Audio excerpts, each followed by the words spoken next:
Kalau kamu lagi cari switch manage PoE, jangan skip video ini. Ini TMS 1004 yang sudah memiliki sistem cloud, 4 port PoE out gigabit, 1 port uplink SFP, 1 port uplink LAN, 52 watt PoE power, dan sudah pasti yang terakhir anti petir up to 8 kV.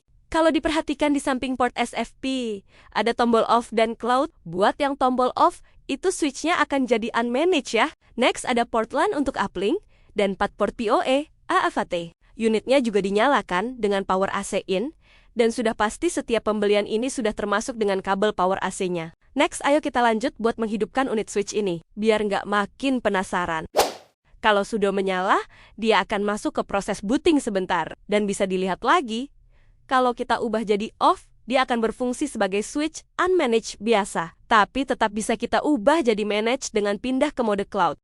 Yang pertama, untuk setting unit ini, kita harus download aplikasinya. Kalian bisa scan barcode yang ada di belakang unitnya, atau bisa dengan cek di Play Store dengan nama Tarmok TMS. Kalau sudah masuk ke aplikasinya, di bagian menu ini, kalau kamu belum ada akun, kita bisa masuk ke menu register dulu. Di sini, kita masukkan email, lalu send OTP, dan jika sudah berhasil, baru kita masukkan passwordnya. Jika sudah berhasil registrasi, kita sudah bisa langsung login, pakai email, dan password yang sudah didaftarkan di awal. Di bagian ini, untuk masuk ke dalam project-nya, kita klik Enter Project. Klik tanda plus untuk membuat project baru, lalu Create Project dan scan barcode yang ada di belakang unitnya. Lalu masukkan project name, dan secara otomatis akan langsung masuk ke project list. Masuk ke dalam project.